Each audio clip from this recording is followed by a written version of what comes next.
Hey everyone, welcome back to another tutorial from Apps Academy. Today in this video, I'm going to show you how to download and install the Roblox application on your PC or laptops. The process is quite easy, so let's dive in. First of all, open a web browser on your PC or laptops and in the URL box type in roblox.com/download. This will now take you to the Roblox's official website from where you can download the application on your device. To download the app on your PC or laptops, look for the Download Windows app option and click on it.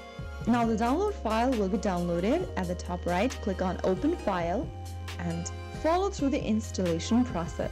After completing the installation process, you'll then be able to download the Roblox app on your PC or laptop. The app will then open up. Now you can go ahead and sign into your existing account or create a new one according to your preference. That is how you easily download the Roblox application on your PC or laptops in just a few minutes. If you found the video helpful, don't forget to like, share and subscribe to our channel. I will see you again in the next episode. Thank you for watching.